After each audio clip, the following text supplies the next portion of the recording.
Purihin ng Panginoon, magandang gabi po sa ating lahat. So, start na po tayo ng ating Bible study. No? So, praise God, yung iba, humabol na lang. Hallelujah. Heavenly Father, maraming po salamat sa gabi to, sa magandang araw, magandang panahon. And thank you, Lord, sa iyo pong divine great provision na pinagkakalubos sa amin. Ikaw po ang Diyos na siyang patuloy na nagbibigay ng biyaya pagpapala sa bawat isa sa amin.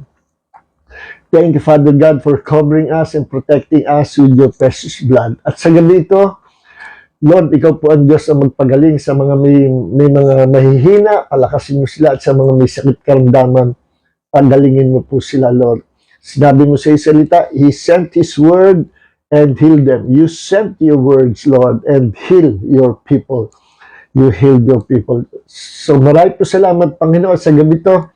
Father God, we ask you to anoint us with the fresh anointing of wisdom and revelation for the glory of the name of Jesus. Haba po kami ay nag-aaral ng salita, patuloy nangungusap ka sa aming puso, and your words will become alive and alive and alive more and more and more. From glory to glory, from faith to faith, from grace to grace, mananagana po kami sa kapahayagan mo at sa mga katotohanang ipinagkakaloob mo sa amin, tinatanim mo sa aming puso. At dahil dito, faith comes by hearing, hearing by the word of God.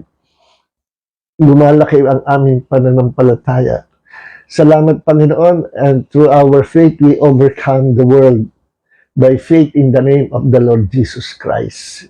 Hallelujah. Thank you, Holy Spirit, our teacher. In Jesus' name, amen and amen. So praise God. So, ating pong pinag-aaralan series, actually part 6 na po ito, ano? About prayer, ano? Why it is important to pray. Bakit napakahalaga na tayo ay manalangin, ano? At ating pong pinag-aaralan at ang dami natin natalakay na ang Diyos ay tumutugon sa ating panalangin. At hinihintay niya lagi na tayo ay makipag-usap sa Kanya.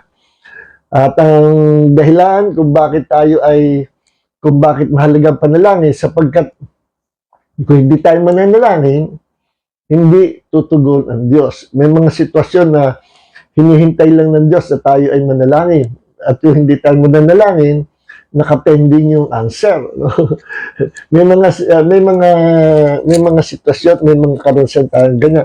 Meron din naman tayo mga karanasan na hindi pa natin na ipapanalangin, iniisip pa lang natin, uy, gusto ko yun. Biglang dumarating, no?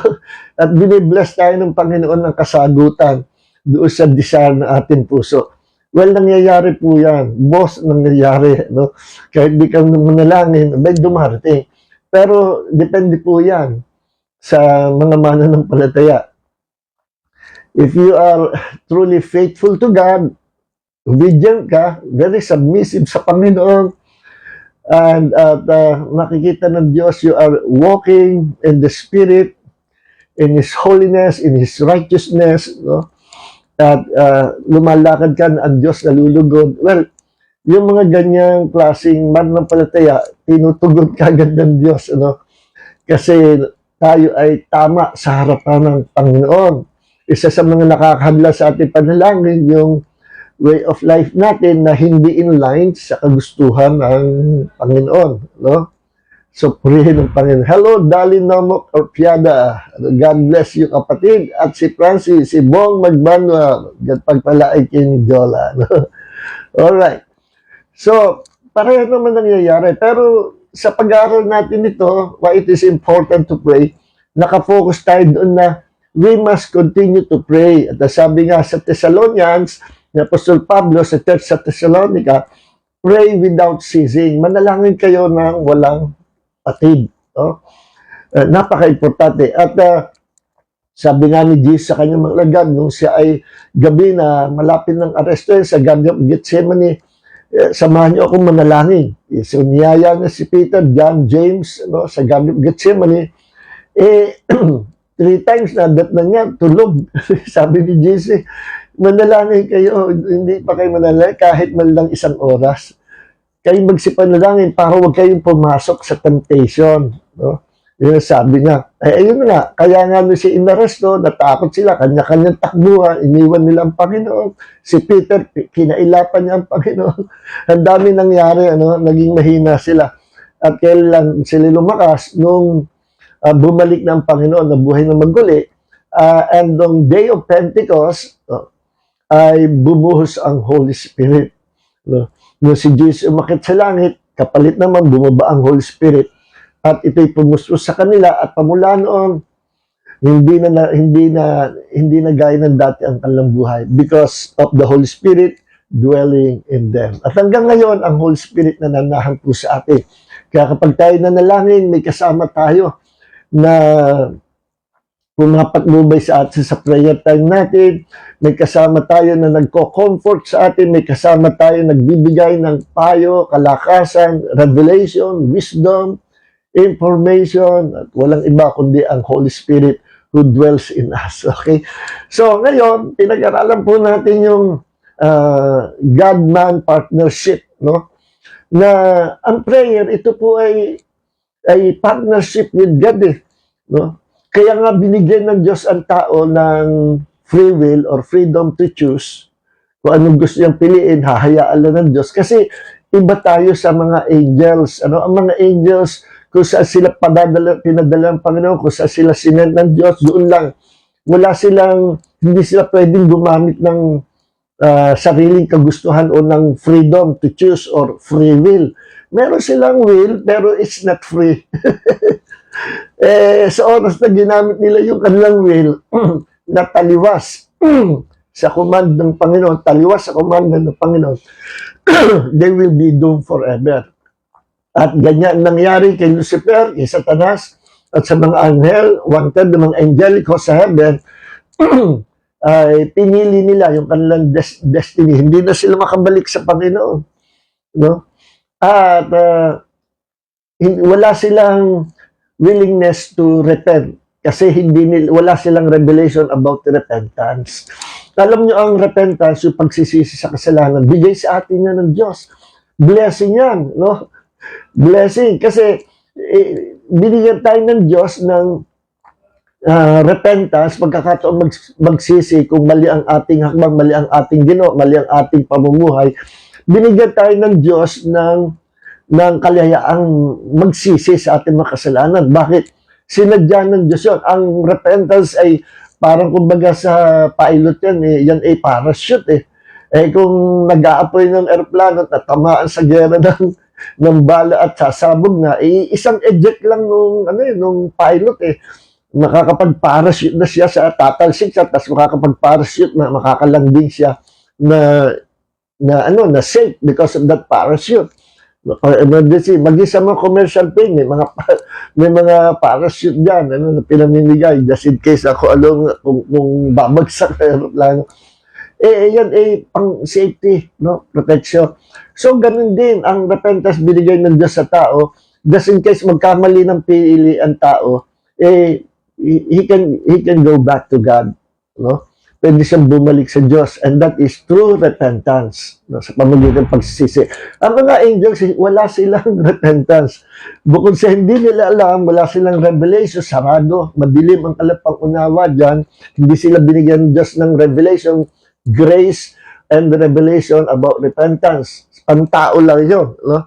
Kaya, si Lucifer, si Satan, at saka mga wanted na angelicos, sinama niya, kinumbisi yan sumama sa kanya, hindi na sila makabalik sa Panginoon.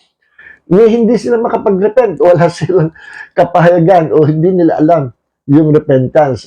Tayo alam natin yan, pero sila, sarado yung pag-iisip nila. Kaya nakikita nyo na wala sa kasaysayan ng mga angels, wala kayong mabasa sa Bible na ang mga angels ay gusto mag-repent, gusto magsisi. Wala hindi nila alam nyo. Same with those watchers. Yung watchers yatawag, yung mga 200 na mga angels na dineployed ng Diyos sa mundo to watch the people of the world, bantayan ang mga tao, bantayan ang mundo. Pero imbis na magbantay sila, nagkaroon sila ng masamang intensyon at nagkaisa yung 200 na mga watchers. Sila po yung mga angels, no? Na pinadala ng Diyos para bantayan ang mundo at ang mga tao sa mundo. Nagkaisa sila na kumuha ng kanya-kanya mga asawa sa mga anak na babae ng tao at sinipingan nila at nagbuntis sila. Ay, kasi may power din sila eh. Kinonvert nila ang kanilang katawan parang kagaya sa tao. Kaya nagbuntis din. Kaya lang yung pinanganak half human, half spirit. Half human, half hindi na, half parang angel, no? Pero hindi naman sila angel. Sila yung mga naging monster, sila yung naging mga giants. Nandun po yan sa Genesis chapter 6 verse 4 hanggang 6, Sila yung naging mga mighty warriors na kinatatakutan ng araw. At hindi lang yan, according to the Book of Enoch, although ang Book of Enoch tinanggal po yan sa compilation ng Bible, tinatanggal ng narinig Roman Catholic Church. Hindi ko alam kung ba't tinatanggal. Pinagdudahan siguro na hindi inspired. Whether it is inspired or not, it's a good reference. Kung meron kang Book of Enoch, maganda basahin kasi malalaman mo, mapagbabatayin mo yung mga nangyari noong unang panahon. At yung panahon ni Enoch, yun yung 200 namang angels, alam nilang masama, alam nilang mali ang ginawa nila. Bukod sa sinipigan nilang mga tao, may mga Bible scholars na niniwala, yung sinabi sa Book of Enoch na ang mga angels na yon ay nagkasalary sa mga animals, hindi lang sa mga tao. So, possible na pati yung mga animals, ni-rape nila. Kaya ang na-produce ay ang itsura, half human, half animal. Kalahati tao, kalahati hayop. Kasi ang mga angels naman, mga mukhang tao. No? May mga angels na walang pakpak, mga mukhang tao. Pero iba sila. Wala silang freedom to choose their destiny. Kaya, yung mga 200 days, hindi na makabalik sa Diyos. Natakot sila, alam nila, parurusa sila ng Panginoon. Pero hindi sila nagre-repent, hindi sila nag-remorse. Pero, kinausap nila si Enoch, si Prophet Enoch, kung pwede lakarin daw sa Diyos na wag na silang parusa. Ang sagot ng Diyos, hindi. They will be punished. Kaya, pinarusa sila, nakakulong yung 200 ngayon sa underworld, kung tawagin Tartarus, bilangguan ng mga fallen angels. Yung mga tropa ni Satanas, iba po yun, yung 1/3 ng mga angels, kasama ni Satan, hanggang ngayon nakakalaya yun. So much for that. Binigyan ko lang kayo ng background. Ang tao, iba, pwede mag-repent.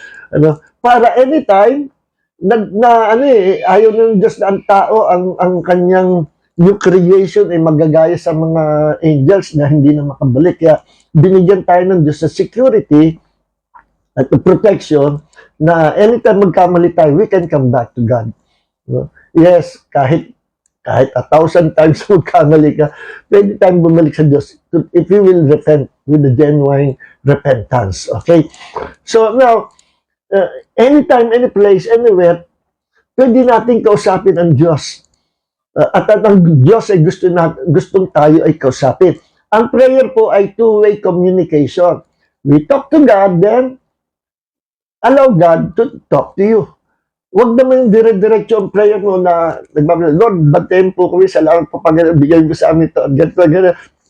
Lord, late na ako sa office ko. Sige po, salamat po sa blessing. Jesus name, amen. Dali-dali. Bigyan mo ng time ang Panginoon na siya naman ang magsalita sa iyo.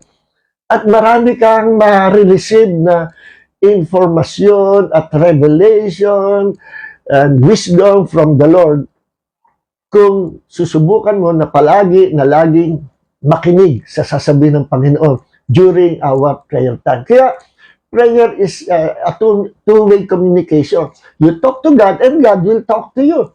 Draw near to God and God will draw near to you. Saan ba yung James chapter 4 verse 8. Lumapit ka sa Panginoon, ang Diyos ay lalapit sa iyo. Makipag-usap ka sa Diyos, ang Diyos makikipag-usap sa iyo. So, ganun ang Panginoon. No? At ang gusto ng Panginoon, kaya tayo binigyan ng pagkakataon na makapanalangin because prayer is joining forces with God. It's a joining forces with God. Para kumbaga sa mga bansa, alam niyo ba, ang Pilipinas ang mga Chinese, binubuli tayo. Hindi takot ang mga Chinese sa atin, binubuli nga tayo.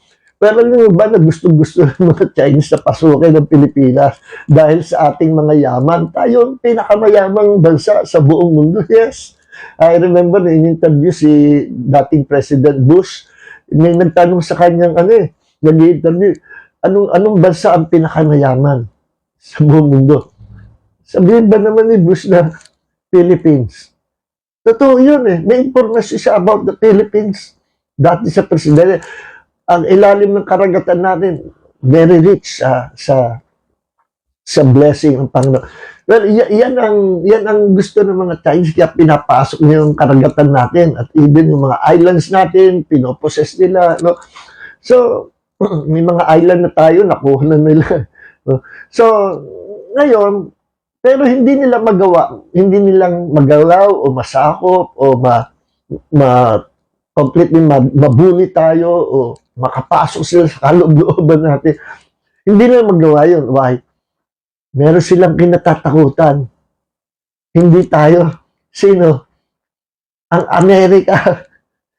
Kasi ang Amerika interesado rin sa atin, sa riches and wealth ng ating bansa. Kaya nakikipag-partner ang Amerika sa atin.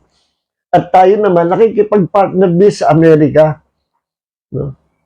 Para malakas tayo. Kasi mahina pa yung military force natin.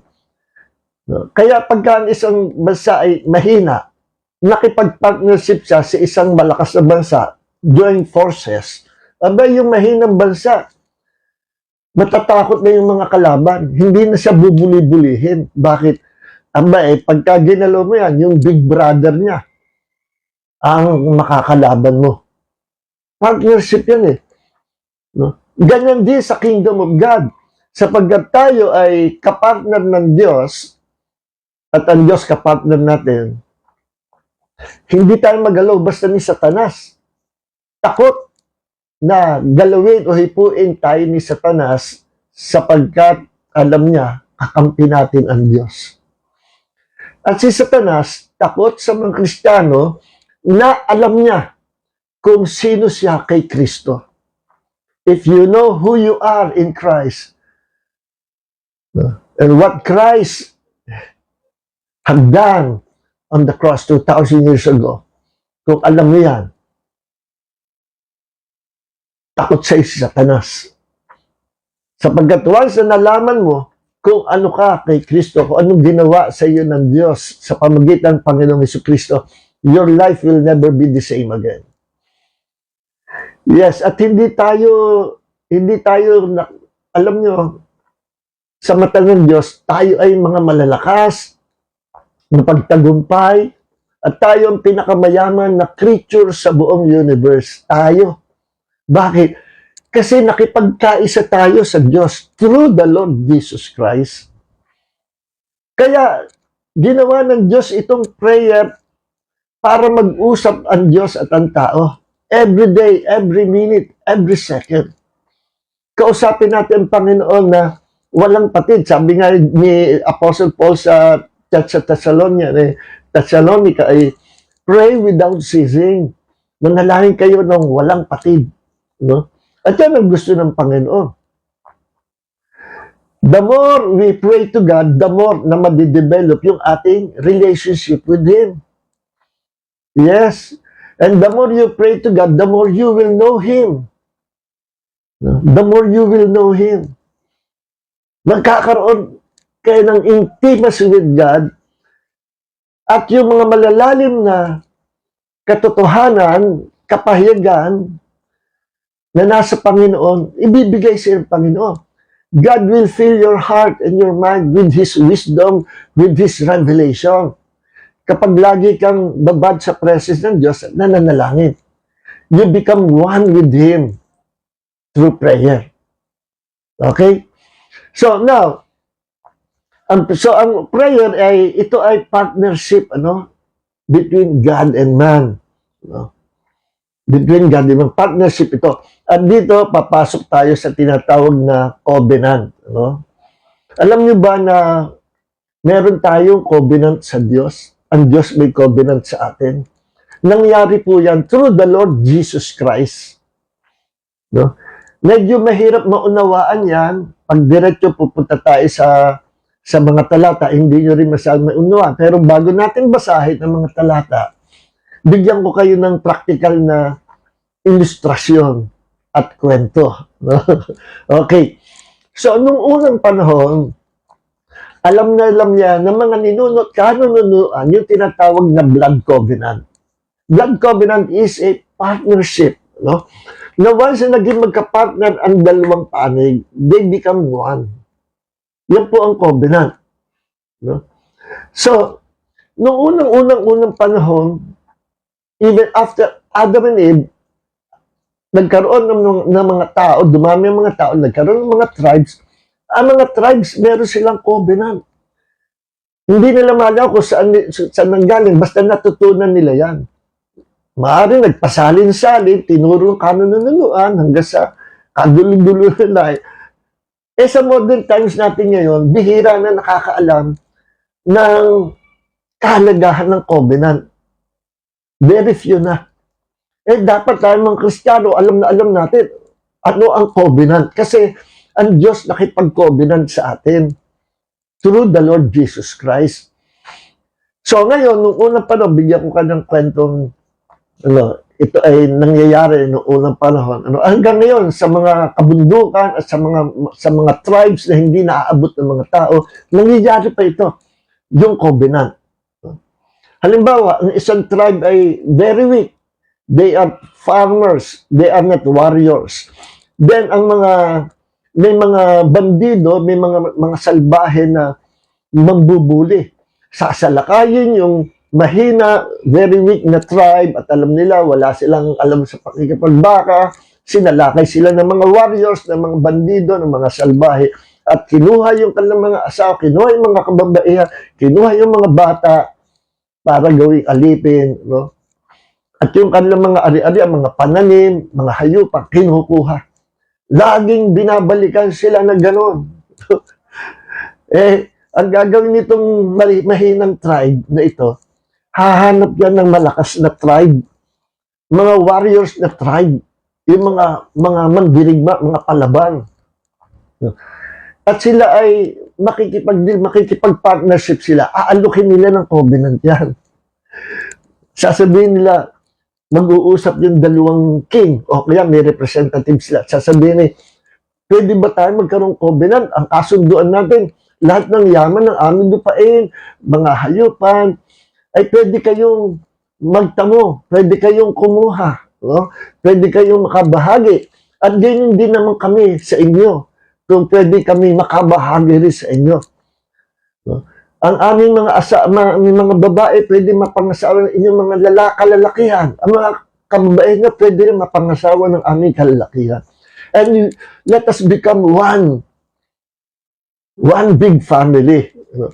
Pag pumayag yung chieftain o yung king, parehong pumayag, naku, magsasama niya. At gagawa sila ng seremonya. Yan yung blood covenant. At yung parehong chieftain, parehong hari, maghaharap, or pwedeng representative, merong isang mediator. At yung mediator mag-guide. Doon sa kanilang covenant na yun, merong isang saro, no? Container, lalagyan ng wine. At doon, maggagawa sila ng blood compact. Yung dugo nila, isasali nila doon sa wine na yun. Then, haluin. And both of them will drink that wine with their blood. And then, after drinking that blood with wine, or that wine with blood, magpo-pronounce ng blessing yung mediator. At sasabihin, ito ang mangyayari sa inyo. Sapagkat kayo ay magiging isa. You are now blood brothers. Ito ang mga blessing na ito ang matatamo nyo. Magpo-pronounce ng blessing. Then, after na mag-pronounce ng blessing, ito naman, as sino man magtataksil sa covenant, ito ang aabutin nyo, magpo-pronounce ng mga curses. Tutubuan kayo ng kurikong sa ulo. Kayo ay mapapahama. Kayo ay mamamatay ng maaga. Kung ano-anong pronouncement ng curses. Kapag kayo nagtaksil sa covenant nito. Alam nyo yung mga tribe noon ng panahon, ayon sa history, takot silang i-violate yung yung covenant. Alam nyo, kapag ka merong isang babae na ni-rape ng lalaki doon sa other tribe, meron silang blood covenant. Nako, pag na-discover yun, ginawa niyang krimen, ni-rape niya yung dalaga, hahantingin yung lalaki. At alam niyo kung sinong hahanting doon. At unang papatay at hahanting, yung mga magulang, mga kapatid at kamag-anak niya. Yes. Kasi ganun ka-sacred ang covenant sa kanila. Bihira nakakaalam niya sa modern times natin yun. Seryosong gawain yan. No? Kaya nga, takot sila na gumawa ng kasalanan between that covenant. Merong nakalaan na sumpa. At ang kabayaran niyan, kamatayan pag meron nag-violate ng batas ng covenant nila. Yes. Pero kung sila naman ay magiging matuwid at magpapasako, magiging tapat sa covenant, pareho silang aani ng blessing. Ngayon, itong api-apihan, maliit na tribe na nilulusob sinasalakay ng mga bully, hindi na pwede salakayin. Once na sinalakay sila, eto na, darating na ang kanilang big brothers and ready to fight for them. Ready to wage war for the sake of their brothers and sisters. Ganyan yung covenant. No? Ito true story to, si David Livingstone, isa siya sa mga kauna-unahang missionary na nag-mission sa Africa. Noong panahon, ang Africa hindi pa napapasok ng gospel. Isa ito sa kauna-unahang missionary na naglakas ng loob na pumasok sa Africa to preach the gospel. Then, matagal na siya doon, meron siyang best friend, may kaibigan siya na wala na sila komunikasyon. Sabi niya, nasaan na yung friend ko? Ano kayo nangyari doon? Gusto ngayon niyang hanapin doon sa Africa. Pero ang problema, hindi niya alam kung ano ang kultura doon at yung panganib na kanya susuungin.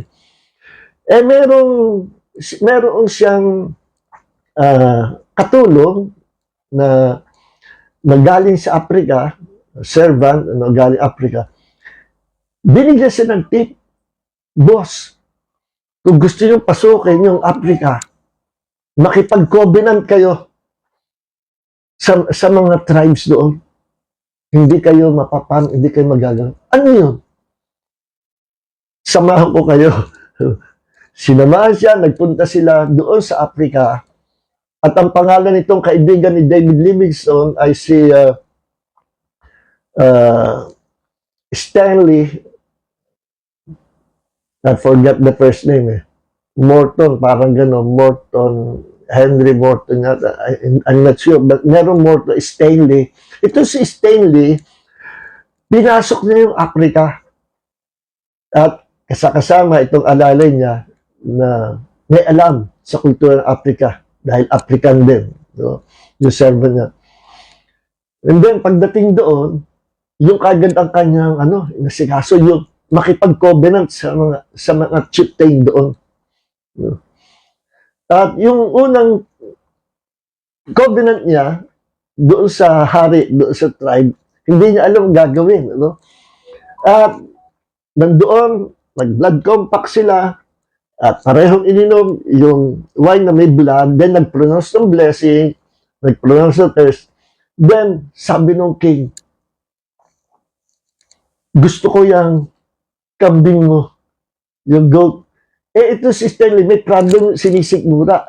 Ang paniwala niya, yung milk ng goat, yun ang nakakapayapa sa kanyang sakit sa tiyan. Isa, paano ito? Kailangan ko yung goat ko. No? Sabi ng servant niya, sir, pumayag na kayo. Kasi covenant yan. Ganun ba? Oo. Binigay niya yung goat. Natuwa yung hari. At bilang kapalit, bilang covenant brother, ibinigay naman sa kanya yung tungkod na merong wire sa dulo. Pangit na tungkod. No? Yun yung dala-dala ng king. Sabi ko, ang gagawin ko dito sa kapirasong kahoy na ito. No? Sabi ko sa sir, makikita nyo. Ba, pagpasok niya doon sa tribe ulit, nung dala-dala niya yung tukod, yung mga tao, yung mga naninirahan doon sa tribe, nagyuyuko doon sa kanya. Pag nakita siya, dala-dala niya yung tungkod. Kasi yung tungkod na yun yung tungkod ng hari. No? Yung rod ng hari na nagre-represent sa kanyang buong authority ng king. Ibinigay niya kay Stanley. Kaya nung makita ng mga tao, dala-dala yung tungkod ng hari, kung ano ang respeto at tingin nila paggalang doon sa hari, ganun din ang respeto at paggalang nila kay Stanley, sapagkat alam nila, yung tungkod na yun ay binigay ng hari dahil siya nagtitiwala sa kanyang blood brother, sa kanyang bagong blood brother. At dahil doon sa covenant niyo, nakapasok pa siya ng ibang territory, ibang mga tribes, at naging kaibigan niya yung mga tribes sa pamagitan ng paggawa niya ng covenant. Walang makagalaw sa kanya. Naging kaibigan siya ng lahat. Naging brother siya ng mga tribes na yun. Yan ang kasi, true story po yun. Sa Africa. Ngayon, alam niyo yung sa ating mga Pilipino, yung ginawa nila Bonifacio, no? Saan ba ginawa yan? Sa Tondo yata. Nag-blood compact. Di ba nandun sa perang bill natin nung araw? Nakikipag-blood compact. Yung unang perang papel natin, nakikipag-blood compact si Bonifacio. Nung wala na yun maganda yun Nakikipag-blood compact sila. Ang dami yun. Dahil, yan ang ginawa nila noon. Yung KKK, may blood compact sila. So, ngayon, wala na yung ganyang, hindi na alam na yung mga tao. At ngayon, binawal na rin ng Diyos yung ganyang klaseng covenant. Pamula nung si Jesus ay nagkatawang tao at gumawa ang Diyos ng covenant through Him at siya'y nabuhay na maguli nung siya'y namatay, pamula noon, hindi na allow ng Diyos na gumawa ang tao ng ganyang klaseng covenant. Anong klaseng covenant? Yung nagpapadugo blood compact. Ang gumagawa na lang yan ngayon, yung mga satanista. Yes, mga satanista. Tina-stop na ng Panginoon yan. Ngayon, pwede kang gumawa ng covenant, no? Partnership sa isang tao, pero hindi na yung maghihiwa ng dugo o maghihiwa ng amay. Alam niyo yung marriage covenant? Marriage yung wedding? Marriage covenant po yan. Yes. At lagi ko sinasabi, pag ako'y nagkakasal, sabi, and the two shall become one flesh. Yung verse sa Bible, tungkol kay Adam and Eve. At binanggit din yan ni Apostol Pablo. Nang mag-asawa, magiging one flesh. Nung makita ni Adam, si Eve, no? Sabi niya, this is bone of my bone, flesh of my flesh. And the two became one flesh. Doon sila kinasal sa Garden of Eden. Then after noon, dumalang panahon, ginagawa yung kasalan na yan. At yung kasalan na yan ay marriage covenant. Kita nyo sa marriage covenant, kapag kinasal, halimbawa yung babae mahirap, yung lalaki mayaman, o kaya prinsipe, no? Tapos sa pangasawa niya, taga-bundok. Pag nakasal yan through marriage covenant, kung ano yung yaman ng lalaki, yaman na rin ng babae. Yes. At kung anong tingin ng mga tao doon sa lalaki na prinsipe, yun din ang tingin, magiging prinsesa siya. Because they became one flesh through that covenant. Lagi sa covenant, mga minamahal, ang dalawa ay nagiging isa, pinagsasama. That is partnership. Kaya makita nyo sa mga kinasal, no? Sa mga kinasal legal, ang properties nagiging conjugal. Kung ano ang pag-aari ng lalaki under the bonding and under the bond of marriage o ng covenant, kung ano yaman ng lalaki, yun na rin ang yaman ng babae. Lagi may kapartner yung babae. Yes.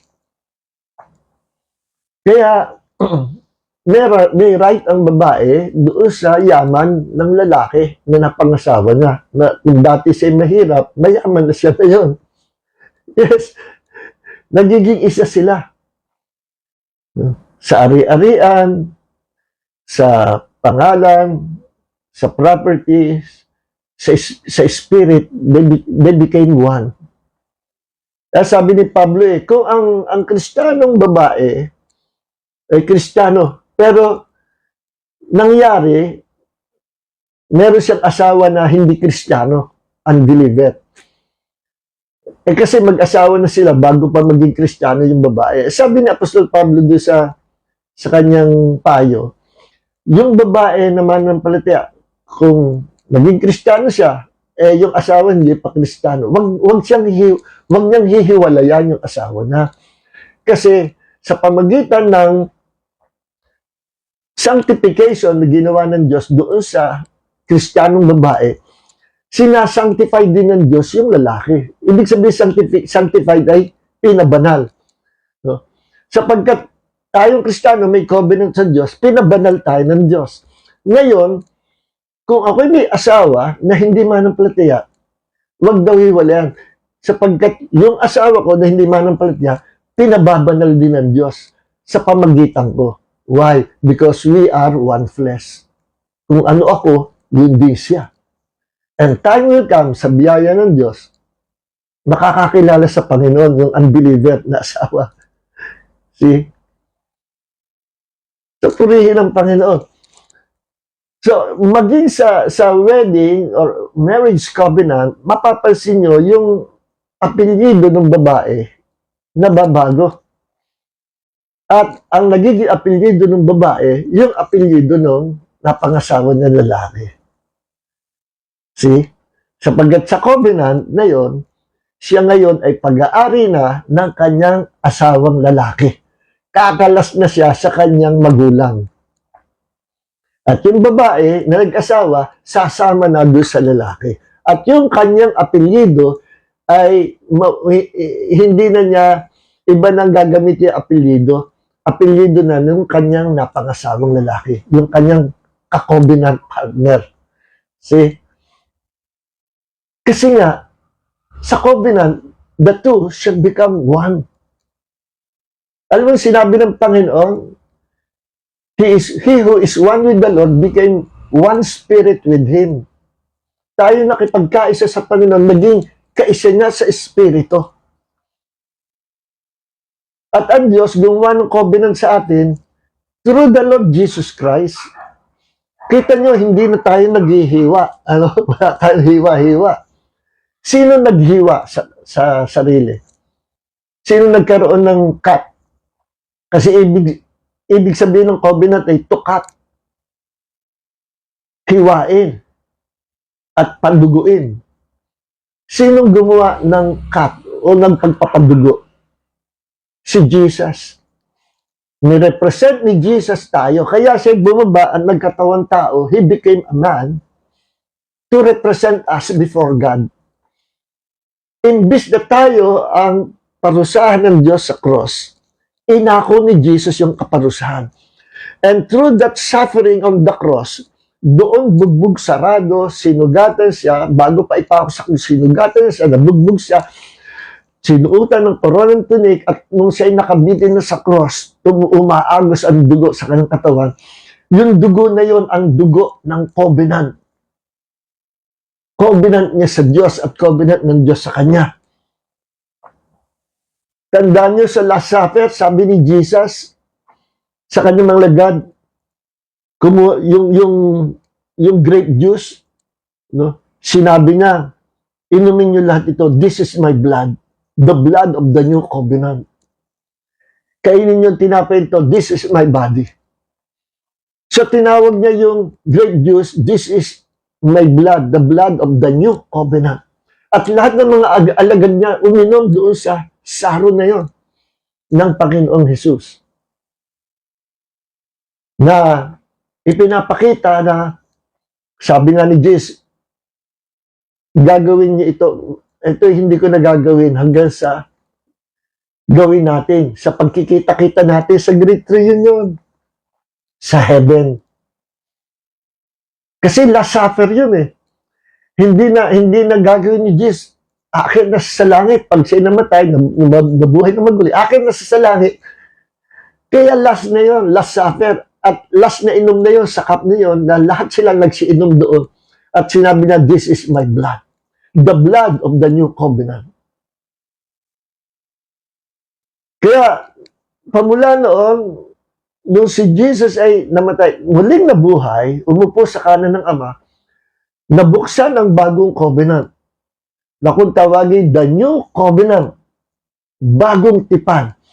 Na sa new covenant na yan, pwede na ang lahat ng tao makapasok sa kaharian ng Diyos. And all we have to do is to become one with the Lord Jesus Christ. Yung sumama tayo kay Jesus. Kasi si Jesus yung gumawa nag-represent ng covenant gumawa ng pagbubuo ng dugo. At yung pagbubuo ng dugo, yan yung sign, yan yung mark ng covenant ng Diyos between God and man. Kaya si Jesus naging tao to represent us at makagawa ng new covenant, and in that new covenant, lahat ng mga makasalanan maa-absolto sa kasalanan. Patatawarin ng Diyos at titingnan ng Diyos na waring hindi na nagkasala. Justified kung tawagin. Lahat na makikipagkaisa kay Kristo ay kaisa na sa Diyos sa covenant na yan, na kung tawagin the new covenant. Ang mga Jew, ang Israel, may covenant sa Diyos. No? Pamula, alam nyo, napakaraming covenant yan eh. No? Hindi na natin masasaysay, pero para huwag kayo malito, tingnan na lang natin yung covenant ng Diyos kay Abraham. No? Na sinabi ng Panginoon na ang Diyos nakipag-covenant kay Abraham para sa Israel. No? Ang mga Israelites o ang mga Jews ay anak ni Abraham sa DNA, sa dugo. No? At sabi ng Diyos ni Yahweh kay Abraham, tingnan mo ang mga buhangin sa dagat. Ganyan magiging karami ang iyong generation. Tapos pinakita rin yung mga stars sa langit. Abraham, tingnan mo mga stars sa langit. No? Kung gaano karami ang ganyan, magiging mga anak mo. Ang dami. Ano nire-represent noon? Isa yung sa ibaba, sa lupa. Isa naman yung nagre-represent sa itaas. Mga stars, isa sa buhangin, isa naman sa mga stars. Alam niyo nire-represent ng mga buhangin? Yung generation ni Abraham, yung mga Jews. Yes. Ano yung mga stars? Magiging mga anak ni Abraham. Tayo, mga Kristiyano. Tayo na mga anak kay Christ. At dahil nakipagkaisa tayo kay Christ, meron tayong ama sa pananampalataya, no, na pwedeng mag-release ang Diyos ng blessings through that man, Abraham. At nangyari na tayo ay naging anak din ni Abraham. Kasi si Abraham, dahil ang Diyos nakapag-covenant sa kanya, nangako ang Diyos na pagpapalain siya at ang kanyang lahi. So, sino yung lahi ni Abraham? Mga Jews. Sino pa? Mga Kristiyano. Mga buhangin sa dagat. Mga stars sa langit. See? Yan, basahin natin, ano? Sa, ano yun eh? Sa Galatians chapter 3, verse 13 and 14. Christ redeemed us from the curse of the law. Redemption sa curse of the law, bahagi yan ng blessing ng covenant ng Diyos sa atin. Christ redeemed us from the curse of the law, having become a curse for us, for it is written, cursed is everyone who hangs on a tree. In order that in Christ Jesus, the blessings of Abraham would come to the Gentiles tayo, so that we would receive the promise of the Spirit through faith. Iparapin natin sa Tagalog. Si Jesus daw napako sa krus. Ibinilang sa krus na sumpa siya sapagkat nasulat, lahat na pinapako sa krus ay isinumpa. So, ibinilang siya sumpa. Para ano? Para sa gayon, Pag natapos niya, napagbayaran yung ating mga kasalanan, babalik siya doon kay Abraham na pinagpala ng Diyos, at yung promise ng Diyos kay Abraham, magkakaroon niya ng continuity, tuloy-tuloy sa lahi ni Abraham. Yung blessing na pinangako ng Diyos kay Abraham, dadaloy sa lahat ng generation ni Abraham. Anong generation niya? Sa mga Jew. Kaya ang mga Jew, pinagpapala ng Panginoon. Ang Israel, kita nyo, kahit kubkubin niya ng ilang mga Arab countries, walang mananalo dyan. Kalit-lit na bansa, pero ang tindi. Umapangalwa yan sa mga modern na weapons for warfare. Yes, sila may sariling invention ng mga weapons. Umapangalwa sa Amerika. Isipin nyo, several years ago, mas mataas pa ang Pilipinas, ang mga Pilipino sa mga Jew. At ang mga Jew naging palaboy sa apat na sulok ng daigdig. Ngayon, tingnan nyo naman sila, pinagpala ng Panginoon. May sarili silang eroplano ginawa, may sarili silang invento na mga weapons at takot sa kanila ang mga bansa. Sapagkat kakampi sila ng Diyos. Bakit? Sapagkat pinangako ng Diyos kay Abraham that He will bless His generation. At sabi pa ng Panginoon, I will bless your seed. Yung seed na yun, si Jesus. No? Connected si Abraham kay Jesus. At tayo naman, connected kay Jesus. Kaya, yung blessing ng Diyos na dumadaloy from Abraham sa kanyang lahi, sa mga Jews, ay dadaloy din naman sa mga spiritual children ni Abraham. Sino? Sa mga Christians sa atin. Sa pamagitan nino, ni Jesus. Through Jesus, na-connect tayo kay Abraham. Through Jesus, na-connect tayo sa blessing na pinangako ng Diyos kay Abraham. And that happened through covenant. Through this covenant, the new covenant. Alam nyo, ang Israel, ang Diyos may covenant din sa Israel. Naku, napakaraming covenant po. Kung ati sasaysayin, doon lang, pinapakita ko lang yung isa, yung pinaka-umpisa, yung Abraham, para wag tayong malito. Kasi ang dami pong covenant. Alam niyo ba na merong nagsimula ang Diyos makipag-covenant sa tao, yung Adamic covenant. Nakipag-covenant din siya kay Noah, Noahic covenant. Nakipag-covenant din siya kay Abraham after the flood. Then, nakipag-covenant din siya yung Mosaic covenant sa Israel, sa Mount Sinai. Then, nakipag-covenant din siya kay David, Davidic covenant. Then, ngayon, new covenant. So, yung covenant ng Diyos kay Abraham, yung blessing, dadali daw sa atin through the Lord Jesus Christ. Di ba, binasa natin yun? Ngayon, tingnan nyo. Sa covenant, nagiging isa ang dalawa. The two shall become one. Okay? Kaya ang tawag sa atin sa Bible, tawag sa atin ng Diyos, tayong church, the body of Christ, is the bride of Christ. Babaeng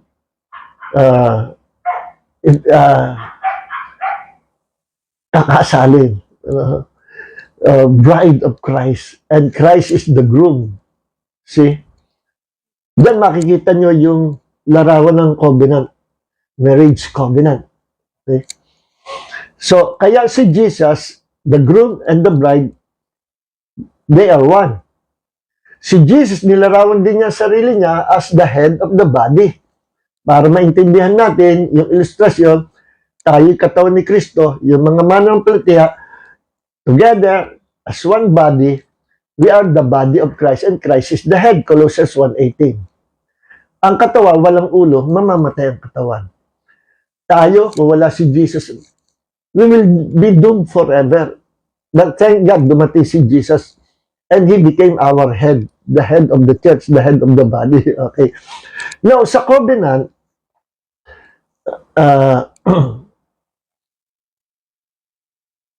kaya pinag-aralan natin last week yung ang pagkakalikha ng Diyos sa tao, mataas pinababala ng kasalanan. Pero once you are in Christ, binabalik ka sa original position.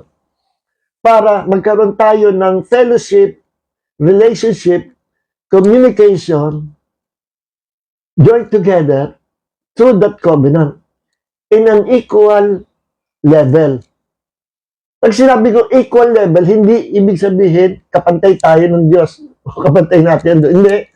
Sa fellowship, sa relationship, sa communication, sa prayer, pwede natin kausapin ang Diyos as our very own Father.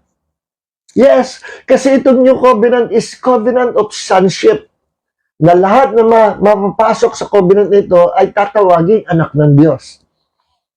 Yes. At yan nangyari, nagsimula kay Jesus.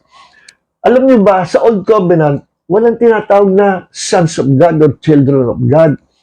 They were servants of God. Yung Old Covenant sa mga Jews yan, sa Israel. They are being called as servants of God. Sa New Covenant, we are sons of God, children of God. Sabi sa Romans 8:17, now if we are children, then we are heirs, heirs of God and co-heirs with Christ. If indeed we share in His sufferings in order that we may also share in His glory. Tagapagmana daw tayo kasama ni Kristo. Kung anong minana ni Jesus na siya ay umupo sa kanan ng Ama, na siya nabuhay na magli, yun din ang minana natin. Yes, alam niyo po ba, kahit anong hirap mo sa mundong ito, still, ikaw ang pinakamayaman na creature sa buong universe. Gasing yaman kita. Gasing yaman tayo ng bawat isa. Tayong pinakamayaman. May bahay ka man o wala, may material things ka, may sasakyan ka o wala. You are the richest person in this whole wide universe. Why? Kasi lahat ng inheritance, lahat ng minana ni Jesus, nung siya ay nagkatawang tao, namatay siya at siya ay muling nabuhay, as man pa rin, as man, and He will be a man forever, dahil sa atin, alang-alang sa atin. Pero kung kalilimutan, Jesus is still God, and He will be God and God forever and ever. Hindi mawawala ang pagka-Diyos niya. Pero si Jesus nga, patawagin na God-man, Christ Jesus. Kay Jesus, sa kauna-unahang pagkakataon, nagsama ang Diyos at tao. He is 100% God and 100% human being. Nangyari yan. Para sa gayon forever, kasamahin tayo ng Diyos sa buong eternity na hindi na tayo mapapahiwalay sa Kanya. And that will happen through the Lord Jesus Christ, who became man. God became a man. Sa Kanya nagsama ang God and man. And through Him, pinagbati niya ang Diyos at ang tao. Dati magkaaway ang Diyos at tao because we are sinners and God is holy. Pero through Jesus, pinagbati tayo. Siya ang nag-abot ng kamay ng Diyos at sa kamay ng tao para tayo maging anak ng Diyos. We became God's covenant partners through Jesus Christ. Natandaan yung kwento kanina, pag ang isang tribe mahina, nakipag-covenant sa malakas na tribe, naku. Kung ano yung lakas ng tribe, yun na rin ang lakas. Kung ano yung yaman ng mayaman na tribe, yun na rin ang yaman ng isa. Pareho sila. Kung anong ari-arian ng isa, yun din ang ari-arian ng isa. Conjugal. Riches and conjugal property. Yes. Ganyan din sa kasal eh. Covenant kasi yung kasal. So, ganyan din. No, si Jesus na buhay na muli, pinamanahan siya ng Ama. Alam nyo, sa totoo hindi kailangan ni Jesus yung mga mana. Bakit? Siya ang creator ng all riches and wealth of heavens and even heavens and earth. Si Jesus ang creator. He is God. Pero nung siya ay nagkatawang tao at naging tao, nagtamo siya ng mana. Bakit siya pinamanahan? Para yung mana niya, naibahagi niya sa atin. Yes, maging partakers tayo ng kanyang inheritance. Kaya nga sabi sa Romans 8:17, now if we are children, then we are heirs, heirs of God and co-heirs with Christ. If indeed we share in His sufferings in order that we may also share in His glory. So, name it, lahat ng yaman ni Jesus, yaman din natin. At tayo, ang trato sa atin ng Diyos, hindi tayo slave. We are children of God. We are sons of God. Kaya anong sinabi ng mga God kay Jesus, Lord, turuan mo kami manalangin. Eto, ganito ang pananalangin. Our Father, who art in heaven, hallowed be thy name. Ano tinuro ni Jesus sa prayer? Bago ito sa mga Jew. Hindi sila nananalangin na our Father. Hindi nila sinasabing, we are children of God, we are sons of God. Wala nagsasabing ganyan. Kaya nung si Jesus ay naging tao, pag sinasabi niya, the Son of God, naku, babatuhin siya. Kaya ang sinabi na lang niya, sinasabi na lang, the Son of Man. Pero siya Son of God. Bakit? Pag sinabi niya, I am a Son of God, naku, papatayin siya ng mga Jew. Hindi na siya makakaabot sa cross, patay na kagad siya. Bakit? Blasphemy. Tao ka, sasabihin mo, ikaw ay anak ng Diyos. Walang anak ang Diyos. No? We are servants of God. Ang hindi nila alam, under the new covenant na gagawin ng Diyos, lahat na makakabahagi sa covenant na yan will be called sons of God. At nagsimula yan kay Jesus. Kaya si Jesus ang kauna-unahang tinawag na Son of God eh. Then afterward, after His resurrection, lahat na sasama sa Kanya will be called sons of God. Children of God. And if children, we became joint heir, tagapagmanang kasama ni Kristo. Even the throne of Jesus, pinamana sa atin. No? Sabi ni Jesus, Revelation chapter 3, verse 21, the one who overcomes, I will grant to him to sit with me on my throne as I also overcame and sat with my Father on His throne. Ang sino man magtagumpay hanggang wakas, meaning yung hindi aalis sa akin, yung mananatiling tapat na naglilingkod sa ano man sapitin, nanatiling tapat at nagtatagumpay. Ang wakas niya, napakaganda. Eto, sabi ni Jesus, pauupuin ko siya sa aking trono. Pag ikay umupo sa trono ni Jesus, sa trono ng King of Kings, ano ka? Umupo ka sa trono ng hari. Alam niyo po ba, bawal upuan ng trono ng hari? Pag inupuan mo yan, patay ka sa mga kaharian. Patay ka, bibitahin ka. Ba't ka umupo dyan? Hari lang nakakaupo dyan. At sabi ni Jesus, ang manatili hanggang wakas, magtagumpay, bibigyan ko ng pagkakataon, umupo, kasama ko sa aking trono. Ano ibig sabihin? You will become a king. Kagaya ni Jesus, kagaya ko, kagaya natin lahat. We are kings and priests in the kingdom of God. Sabi sa Romans 5:17, we will reign in life through the Lord Jesus Christ. Sabi ni Jesus, paupin ko kayo sa trono ko. No? Gaya ko naman na umupo sa trono ng Ama. Supisyente na yun, may trono na si Jesus, katabi na niya ang Ama. Pinaupo na siya ng Ama. Alam niyo ba, wala makakaupo sa trono ng Diyos? Only God can sit on the throne of God. Ba't si Jesus nakaupo sa trono ng Ama? Because Jesus is truly God. Ngayon, naisip ng Diyos, kailangan tayo ay maitaas niya at maging makasama niya sa paghahari niya forever. So, ginawa niya, lumikha siya ng another throne, at sa throne na yan, solong uupo si Jesus, at ang gusto niya, yung mananatili hanggang wakas, uupo kasama ko sa aking trono to reign with me forever and ever sa buong eternity. Yes. Kaya makita, hindi yan sinabi sa mga angels, sa tao lang yan. People who are in Christ, sinabi yan. Sa mga angels, hindi. Ang mga angels, hindi pwedeng umupo sa trono ni Jesus. Pero tayo, na mga nakay Kristo, pwedeng umupo sa trono ni Jesus. Alam niyo ba tayo mga manampalataya, at present, positionally, we are already seated together with Christ in heavenly places. Tingnan niyo, sabi sa Ephesians chapter 2, verse 5 and 6. Even when we were dead in our wrongdoings, made us alive together with Christ. By grace you have been saved. Verse 6. And raised us up with Him. Binuhay tayong kasama ni Kristo.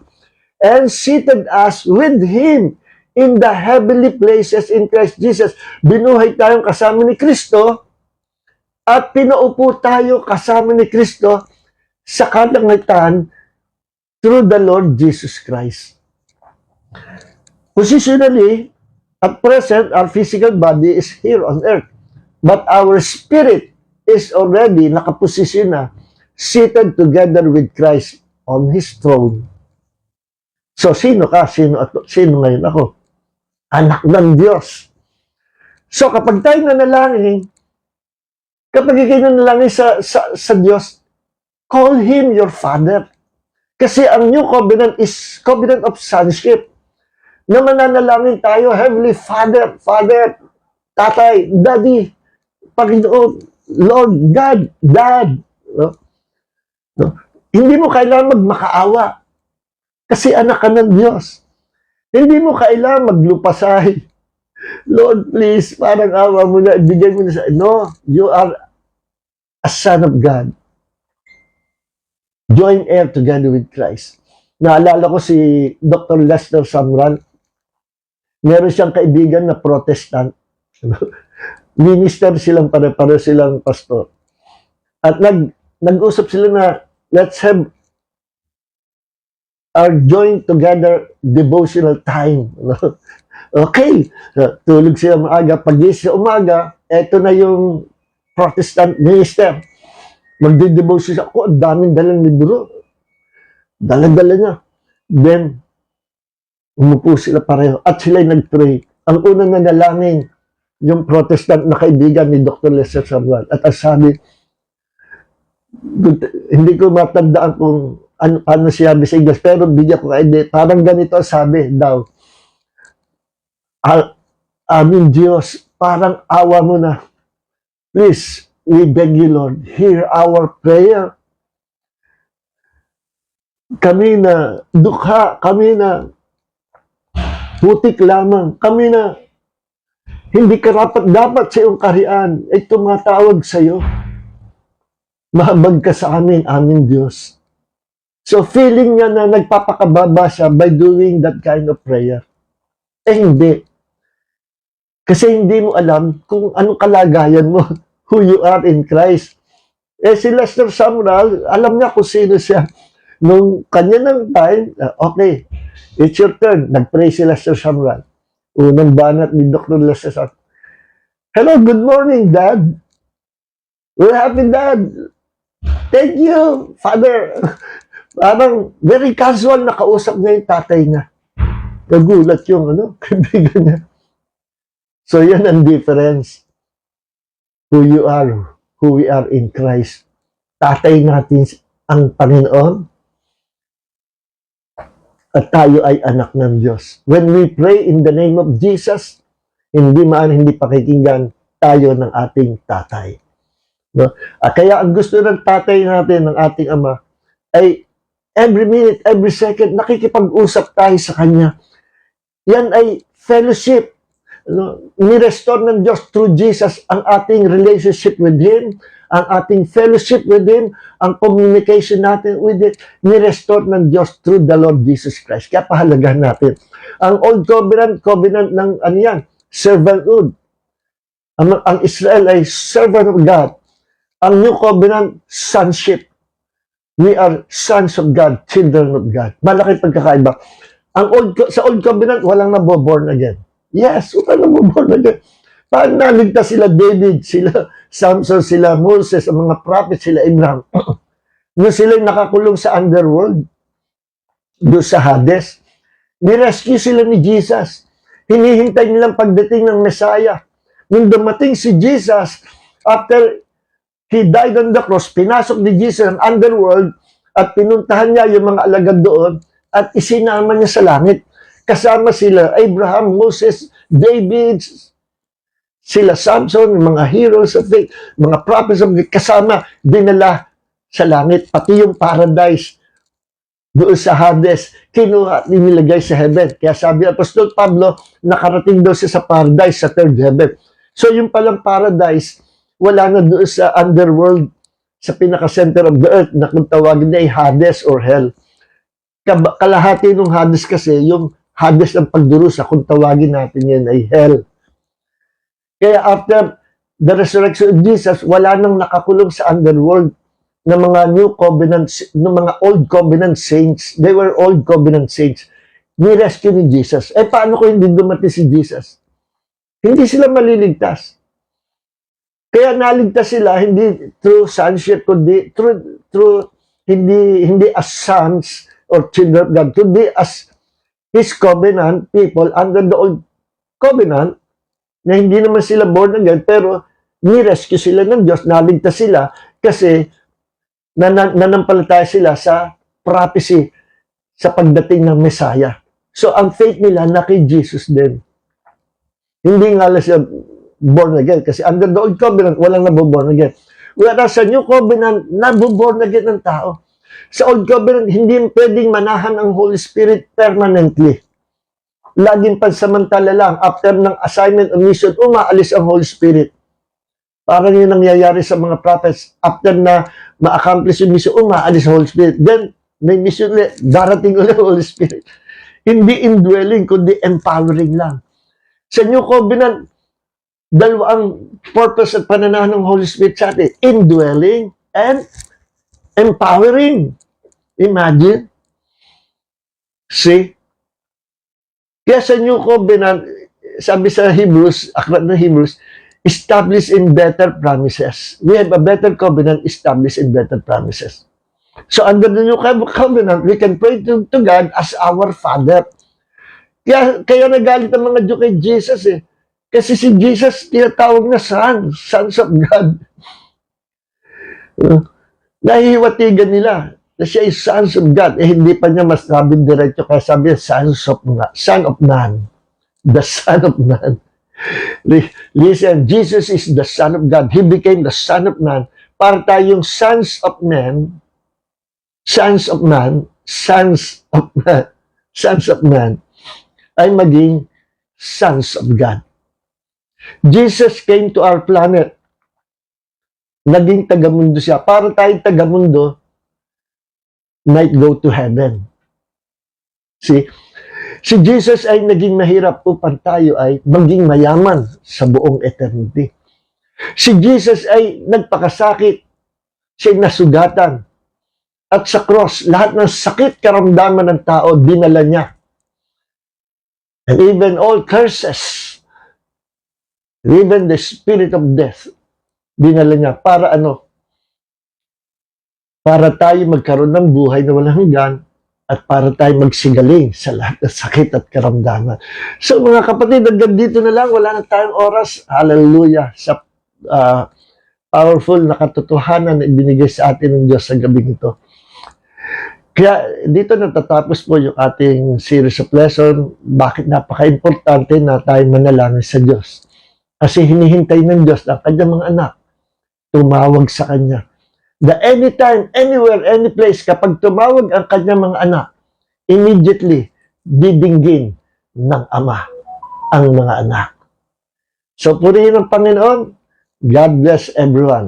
Heavenly Father, maraming salamat sa gabi ito. Panginoon, sa iyo pong biyaya sa bawat isa amin. Dalangin namin na ma-share namin ang mga katotohanan ito sa aming mga kapatid. And Lord, we glorify your name. Heal those who are sick right now and strengthen your people in the name of Jesus. We are God's covenant people. And we are now joined heir together with Christ. Maraming po salamat. Ngayon, kilala namin who we are in Christ Jesus. Maraming po salamat, Panginoon. Thank you, Father God, and all glory belongs to our Lord God, the Savior, Jesus Christ. May the grace of Jesus and the love of the Father and the fellowship of the Holy Spirit be with you all. In Jesus' name, amen and amen. God bless everyone. Mga kapatid, pakilike po nitong video para palawakin ng Facebook itong naabot ng ating mensahe.